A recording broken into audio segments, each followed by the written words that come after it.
thousands of years, the people of Earth have pondered the question, are we alone in the universe? We may one day find the answer by communicating with an advanced alien race. The history-making moment known as first contact. You see this bright line here? That's a signal. But could living, breathing aliens, or even intelligent machines, really make the long journey to Earth? Or if ET sends a message, will we recognize it when it comes? And what are the chances that we'll be the ones to find another civilization first and reach out to them? When it comes to communicating with other worlds, what seems like science fiction today may soon become science fact. Because first contact could happen to the human race much sooner than we think. And in ways we're just beginning to imagine.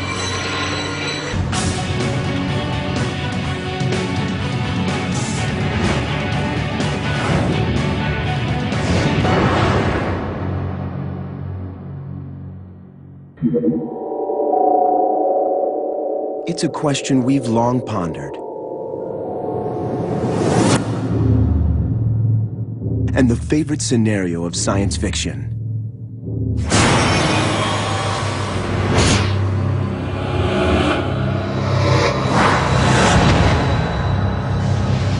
Could living, breathing aliens really just show up on our planet one day? It's the wildest, most exciting, and scariest possibility in the world of first contact. First contact refers to the moment when we humans, for the first time, gain some communication link to alien civilizations that have some means of communicating back to us. It's the moment when we finally engage in the great galactic country club of intelligent life. The search for technological life in our galaxy and in our universe is a spectacular quest, maybe indeed the greatest quest of all of humanity. There's no doubt that a visit from an alien race would be an earth-changing event. If you take a look at great milestones in human history, we have the discovery of fire, the discovery of agriculture, the discovery of writing and mathematics. However, if we make first contact, it tops all of that. The importance of a first contact ranks with the separation of Homo sapiens from the apes. So what are the chances that we'll get to experience this history-making moment? The odds depend on how many advanced alien civilizations might be out there.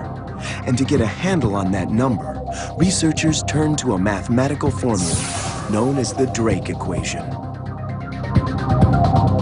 Back in the 1950s, scientists would speculate about what's out there, but there was no handle, there was no mathematical formula to refine our analysis. It was just idle dinner table chatter. Then astronomer Frank Drake had an idea. Why not try to quantify the probability of finding life in the universe? Drake wrote down this very simple equation, which was just to estimate how many societies are out there in our own galaxy, forget the other galaxies, just in our own galaxy that are broadcasting signals that we might pick up, this afternoon.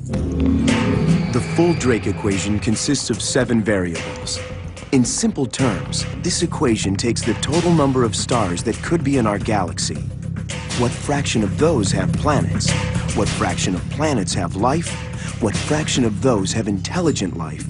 And finally, what fraction of this intelligent life might be busy sending signals into space? The first reasonable calculation showed that there could be 10,000 planets in our own backyard harboring intelligent life forms. And that created a problem. If there are 10,000 of them, then where are they?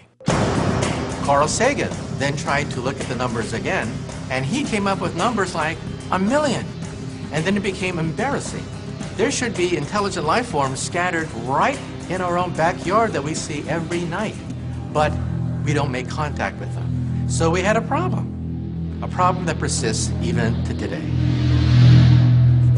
With such high odds of intelligent life in our own galaxy, it makes sense to give some serious thought to one of science fiction's favorite scenarios. What would really happen if aliens all of a sudden showed up? All movie buffs imagine that there must be elaborate protocols for a possible visitation. What do you do when a flying saucer lands on the White House lawn? What do you do when all of a sudden Moscow and all the great capitals of the earth have flying saucers over them? If the government has a plan for this, they're not talking about it publicly. But even without a top secret clearance, we know the types of basic steps that will take place. United States Air Force Strategic Command and scientific research groups are already on the lookout for asteroids that could impact Earth. And since they're able to spot asteroids years before they might hit us, one of these groups will see any type of alien craft headed towards Earth long before it arrives. So the government will have plenty of warning as long as the aliens can't hide their approach. Then, once in our atmosphere, jets are scrambled to escort these celestial visitors to a landing site where the event is closely monitored and controlled. If the aliens arrive over American airspace, then one location that fits the bill is Plum Island, off of Long Island, New York.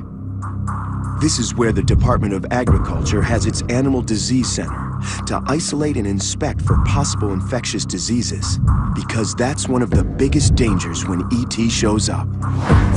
Then, scientists from the National Institute of Health and Centers for Disease Control will don biohazard suits to examine the new visitors.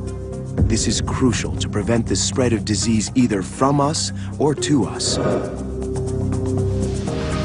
If there were physical contact with alien races, what about disease? What about competing ecosystems? We already have a terrible problem all over the world with organisms fitted to one environment in Asia getting into the Mississippi Valley, or vice versa. These are already called alien organisms.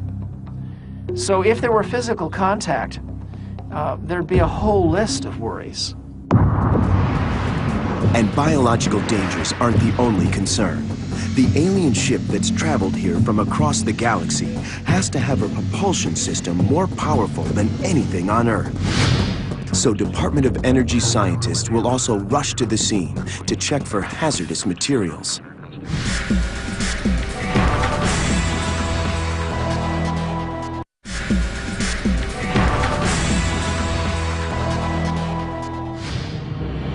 Getting into details of human-alien interaction is impossible.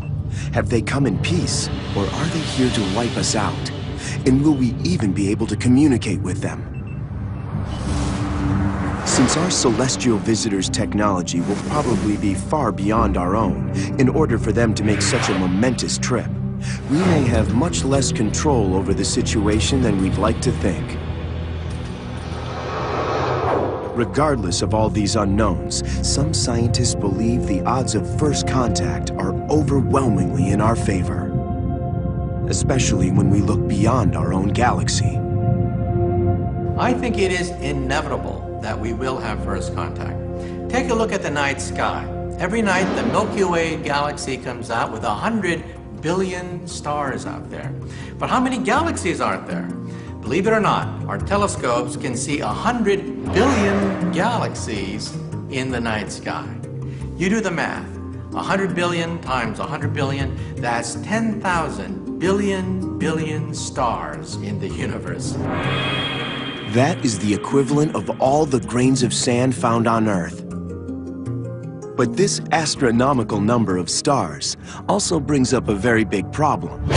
The distances between all of these stars. Is the enormity of space something that a more advanced civilization can overcome? Even if an alien race can master traveling at the speed of light, 186,000 miles per second, it would still take roughly 4.5 years to visit Earth from the neighborhood around our next closest star, Alpha Centauri. And since most stars are anywhere from hundreds to billions of light years away, the odds of a face-to-face visit begin to look very slim again. But physicists believe there might still be a way. The principal objection is that the distance between stars is too great for its travel. However, let's say we have a civilization so advanced that new laws of physics begin to open up. Let's say we have a star located right there, and another star hundreds of light years away. For an advanced civilization, they may be able to warp the fabric of space and time and bring these 2 points right together and then punch a hole so that the shortest distance between 2 points is a wormhole, a gateway, a portal through the fabric of space and time. A wormhole, although still only a scientific theory, could serve as an intergalactic shortcut between 2 points in the universe for alien creatures. But even if this kind of shortcut exists, there's no way to know if a living creature could survive such a trip. Does that mean our chances for a face-to-face visit are doomed? Not necessarily. That's because some theoretical physicists believe that the most likely form an alien visitor will take won't be a biological creature at all. It'll be a smart machine. I actually think that once you get to a certain technological level, you invent machine intelligence. This, that's a good starter mode. It's a good starter intelligence, but very quickly you make thinking machines. Thinking machines aren't stuck with all the defects that biology offers. And there's a unique type of intelligent machine that seems to have the best chance of pulling off the improbable journey to Earth. It's a very reasonable theory that since our ability to explore with robotic systems is well beyond our ability to explore with people, that the same would be true of an alien civilization. Machines travel in space far easier than biological creatures that need food, air, water, and everything. You can ship them from planet to planet, from star to star very easily. Without the need for life support supplies, an alien civilization could send an extremely intelligent robot to search for life beyond its own cosmic backyard.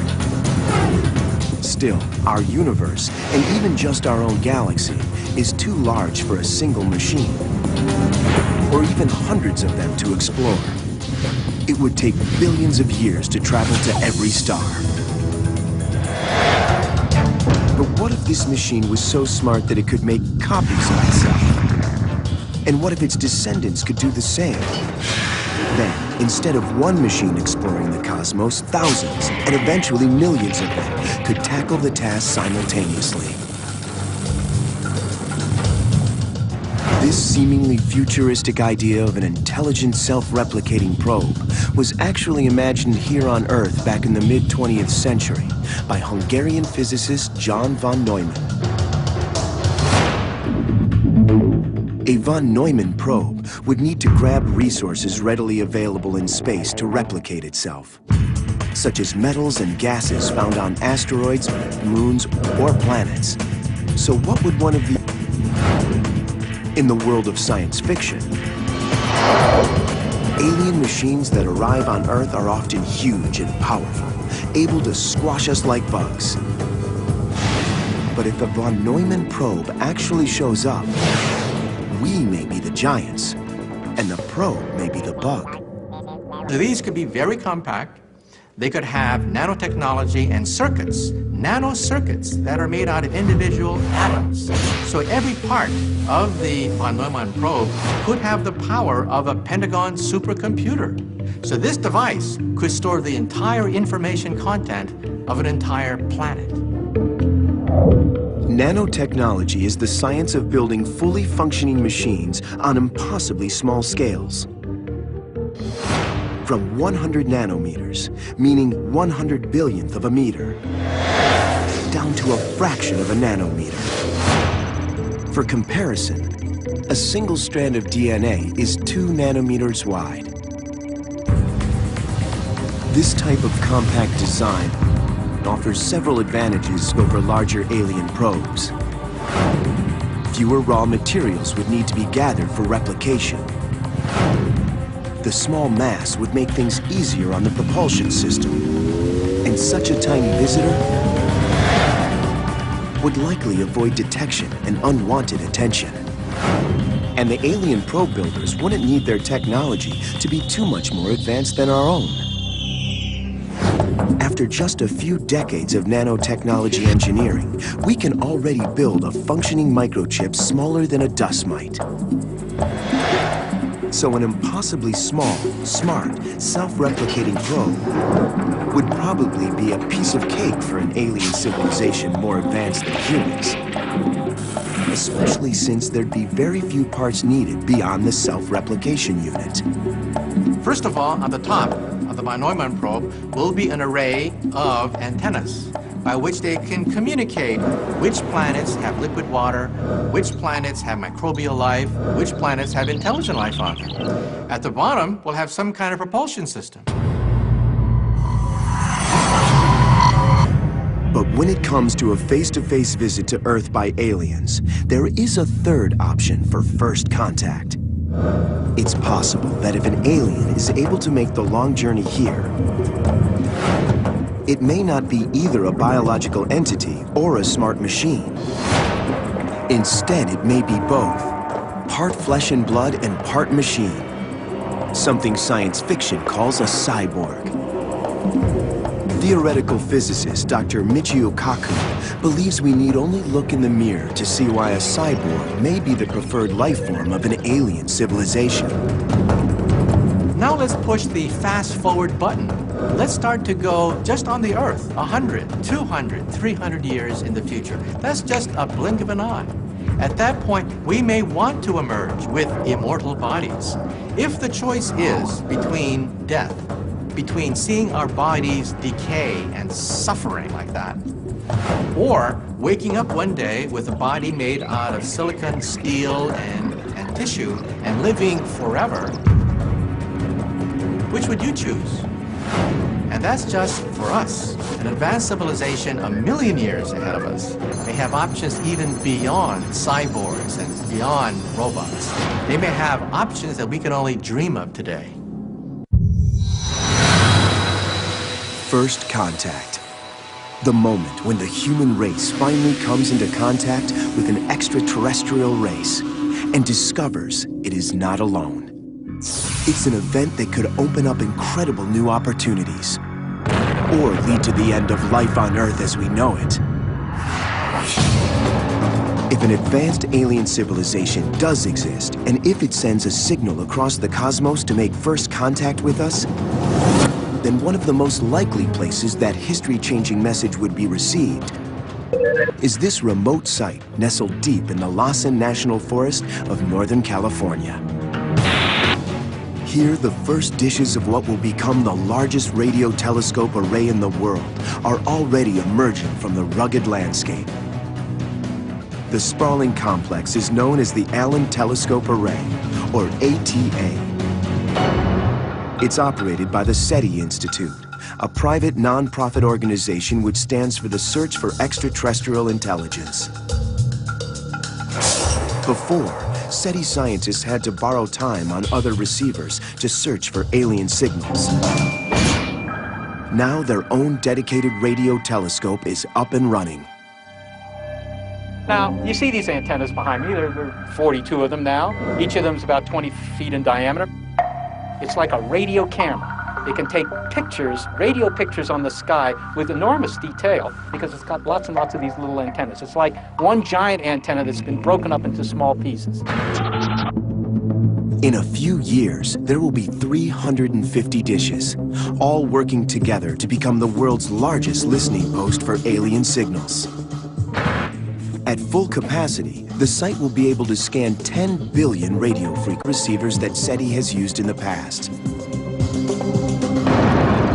To interpret these signals, radio telescopes make multiple passes on one region of the sky, record the data they received, and then convert that data into a mosaic image for analysis. So technically, the researchers are looking at, not listening to, the signals.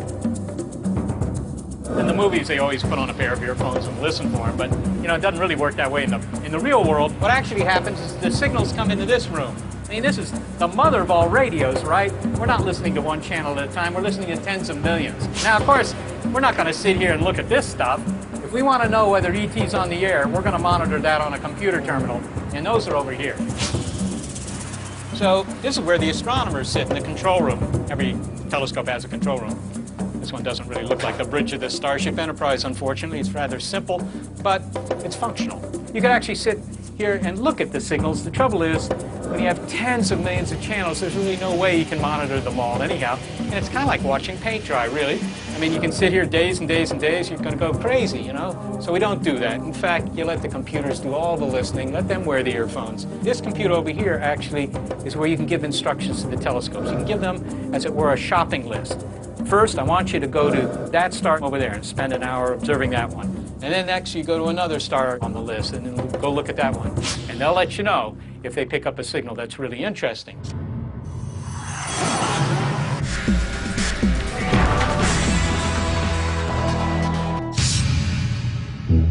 Exploding stars and many other celestial events produce naturally occurring radio signals. And man-made objects in space also send signals home. These will be picked up by the ultra-sensitive ATA dishes and must be weeded out by the computers so they're not mistaken for an alien signal. Alien signals would stand out either by producing repeating patterns from deep space, areas where man-made equipment doesn't exist, or by dramatically amplifying naturally occurring radio static. You see this bright line here? That's a signal. And it starts out at this part of the dial, this frequency, and then it moves up in frequency toward higher frequencies, right, with time. Well, that's exactly the kind of signal we're looking for. It's at one spot on the dial, it's a transmitter. And it's also moving up in frequency. We kind of expect that from ET signal, because ET will be on a planet that's rotating, it'll do that. But it's moving so quickly in frequency there that that's clearly a satellite, maybe a telecommunications satellite, maybe a space probe. But as sophisticated as this new array is, it will only be able to scan a fraction of the stars in our galaxy over its lifetime. About 1 million out of the billions and billions of Milky Way stars. So where could ET be? And how will we know when a real signal comes through? The SETI team is confident they'll be able to spot any life-changing messages after a dramatic event.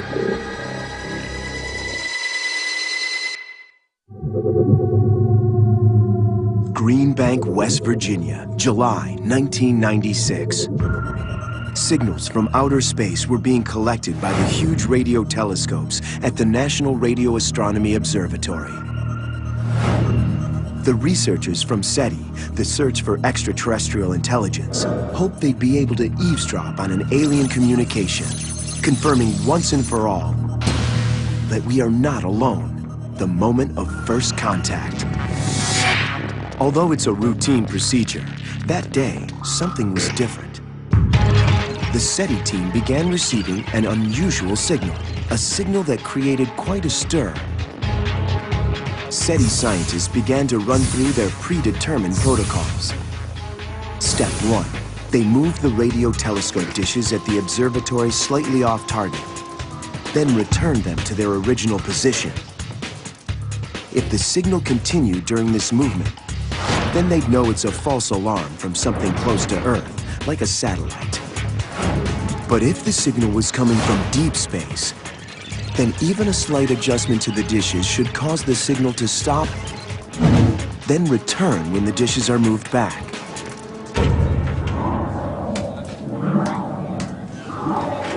That's exactly what happened. The signal had passed their first test. Now for the second. Step 2 is contacting another observatory, preferably on another continent. Call up somebody at a different radio observatory, somebody who has a different set of antennas, because you wouldn't believe it if you were the only ones to find it. It could be just a bug in the hardware or software here.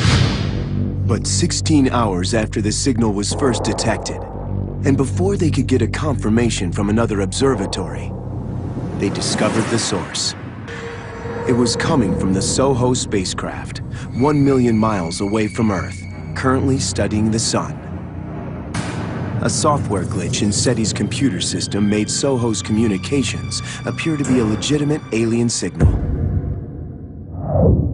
Despite the obvious disappointment, the event gave SETI Institute scientists confidence that their protocols work, and that when a true alien signal comes in, they'll be able to recognize it and realize that first contact is being made. But they still need to make sure that their dishes are pointed in the right direction, at the right time and at the right frequency, which is no easy task. So where is ET hanging out? I mean, you know, we could point these things anywhere. Well, we don't know. Obviously, we don't know. But what you do is a very simple strategy. You start with the nearest star system and you sort of work your way out. Like you start looking in your own backyard first. I mean, imagine looking for, I don't know, for bad elephants. You might start in your own backyard and work your way farther and farther afield. Until finally you either hit an elephant or you don't.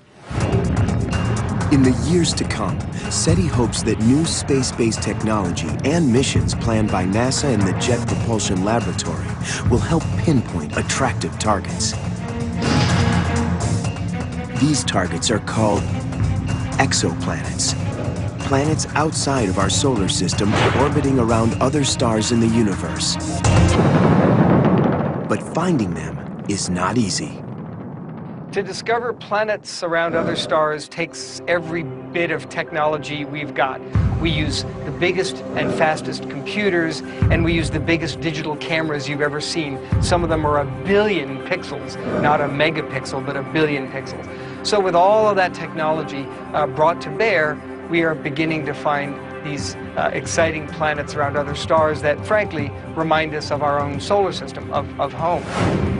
But current telescope technology only allows us to see rough images of huge gas giants like Jupiter, which has a diameter 11 times larger than Earth. We can't yet see Earth-like planets, but that is about to change. The Terrestrial Planet Finder, expected to launch by 2020, will use multiple space-based telescopes, all working together to peer deep into the cosmos for an alien Earth, which might harbor intelligent life.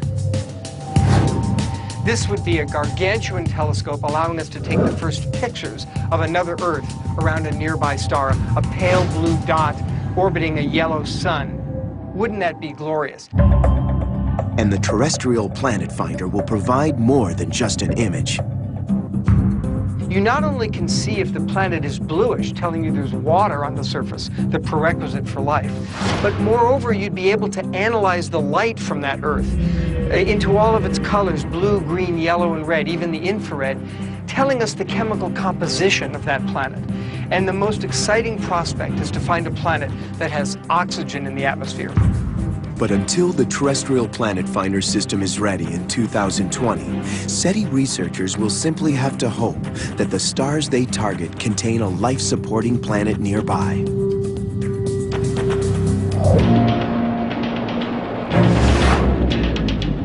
Many first contact scenarios depend on much more advanced aliens, using incredibly futuristic technology to either visit us, send artificially intelligent probes, or at least beam a big hello message from across the universe.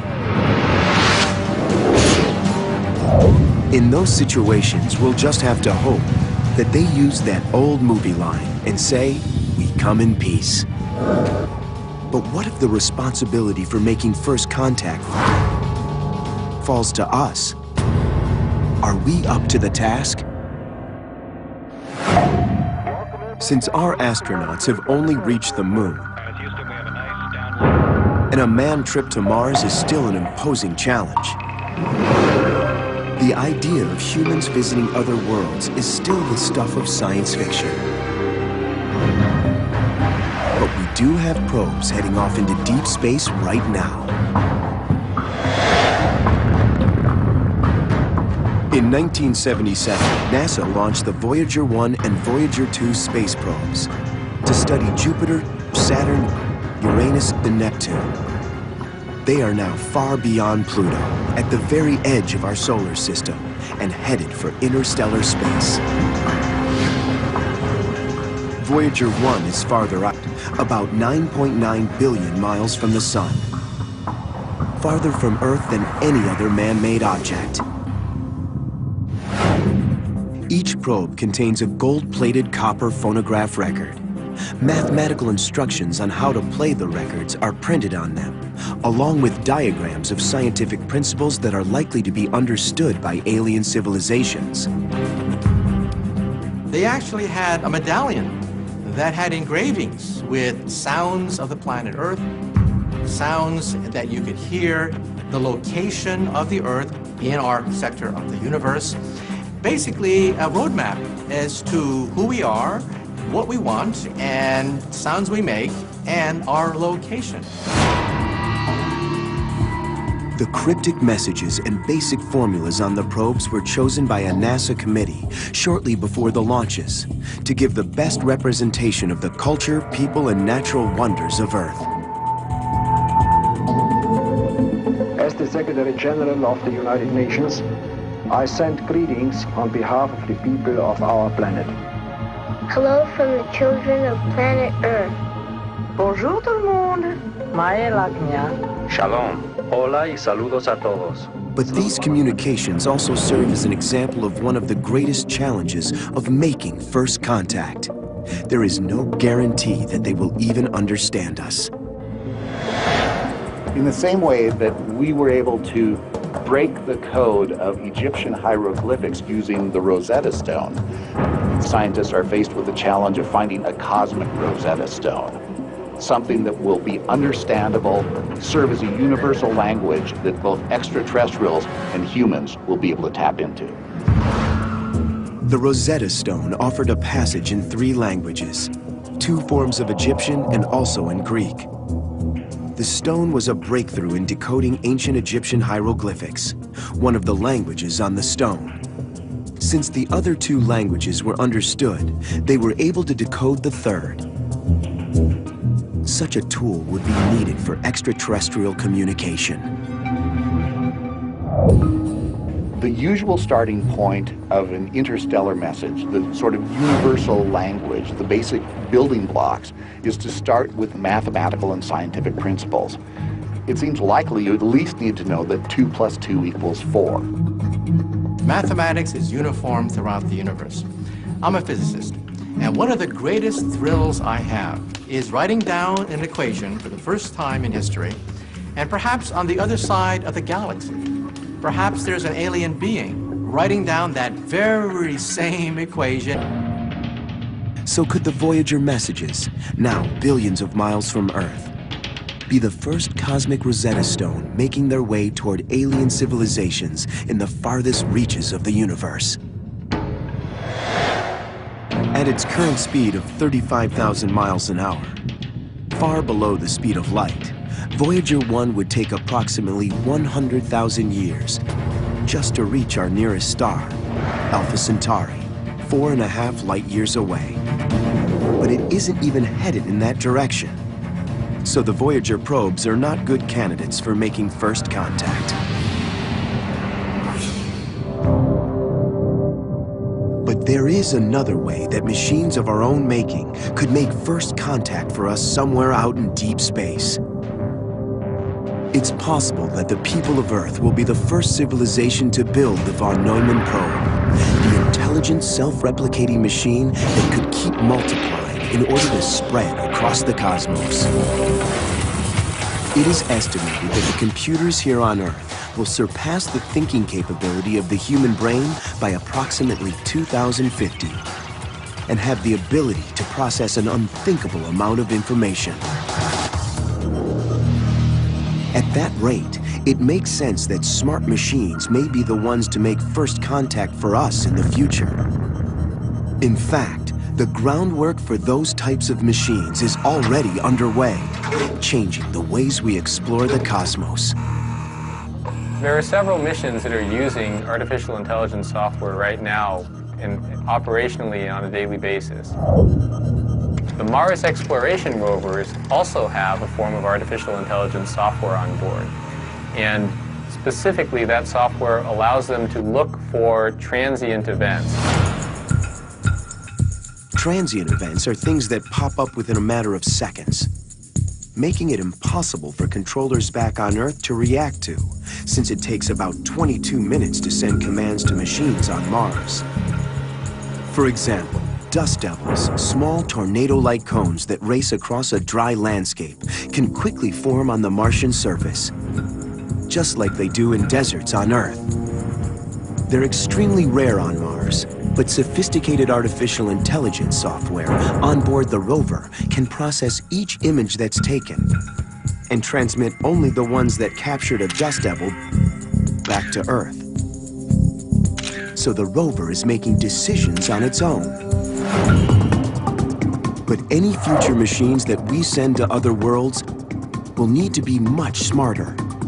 They'll need to be able to do everything by themselves, since it would take far too long to send commands from Earth to a machine explorer in deep space, even with the commands traveling at the speed of light.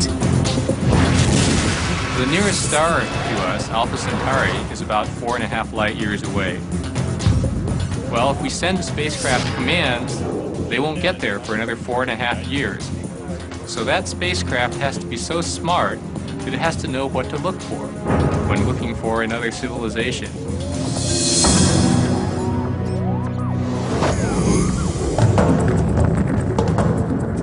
But there are still other ways besides sending astronauts and probes for us to initiate first contact. Because we're not just listening for alien signals. We're already sending our own messages out into deep space. And it's a strategy that some critics believe will lead to the destruction of Earth.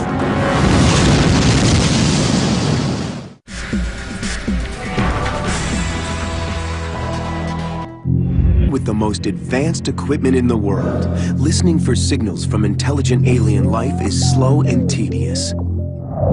As a result, some scientists involved with the SETI effort don't want to wait for first contact. They'd rather initiate it. It's a process known as active SETI, and scientists have already started broadcasting messages in hopes that someone will receive the call. The traditional SETI program is to eavesdrop, listen in on signals between alien civilizations in outer space. Active SETI wants to reach out. They want to advertise our existence. They want to say, here I am. They want to say, this is what our DNA looks like, this is what our body looks like. Here is our exact location among the stars of the universe. Active SETI began at the Arecibo Radio Telescope in Puerto Rico. The dish is currently the largest in the world, measuring more than 900 feet across, the equivalent to almost 3 football fields.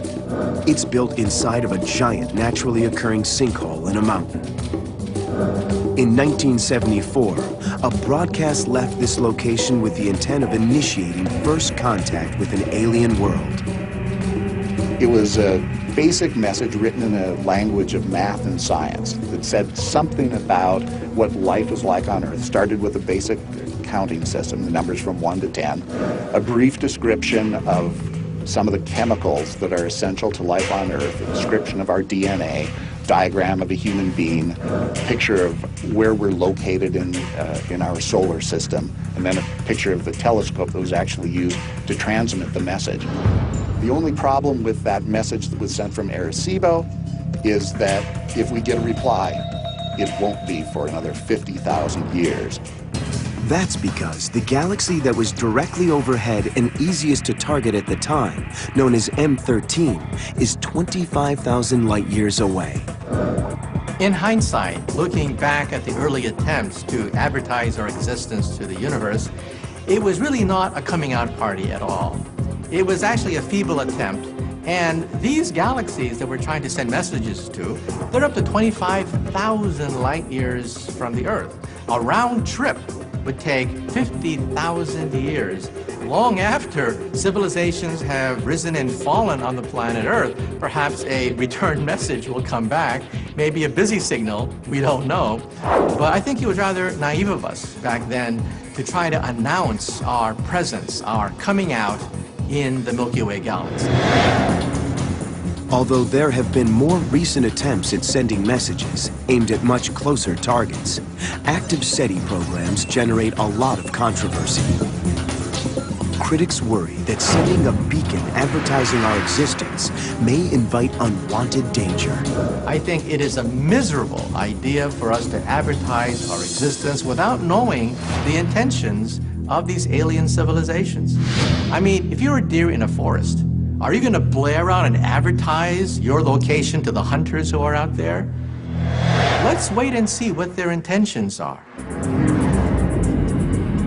Peaceful or not, scientists have begun ranking the technological capabilities of an advanced civilization in a range known as the Kardashev scale. When we scientists gaze in outer space, we don't look for little green men. We look for type 1, type 2, type 3 civilization based on physics and energy consumption. A type 1 civilization is planetary. They consume all the energy that falls on their planet, and a mature type 1 civilization may begin to modify their weather. They may begin to have cities on the ocean. They may be able to control the power of earthquakes and volcanoes. A type 2 civilization has exhausted the power of a planet, and they are stellar. They play with entire stars. Type 3 civilizations are galactic. They roam the galactic space lanes in their starships. They play with black holes at the center of the Milky Way galaxy. They play with entire groups of star systems, and they consume the entire energy output of 10 to 100 billion stars. To put it into perspective, Dr. Michio Kaku theorizes how Earth as it is today ranks on this scale. We are perhaps 100 years from type 1.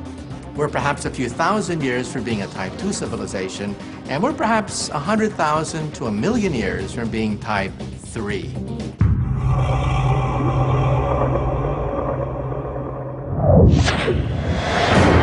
Whether it's aliens showing up in our skies, or sending us a beacon from somewhere out there, or even if we're the ones who initiate first contact, there's no doubt that this event will change humanity and our view of the universe forever. We could get an existential shock when first contact takes place. At that point, we'll realize that we're not king of the hill, that perhaps we share our universe with other intelligent life forms, and it could force us to question who we are and how we fit into this larger universe of ours. It could be an epiphany for us. Since first contact could be our salvation by delivering advanced technology to create a better world, or the beginning of the end for the human race,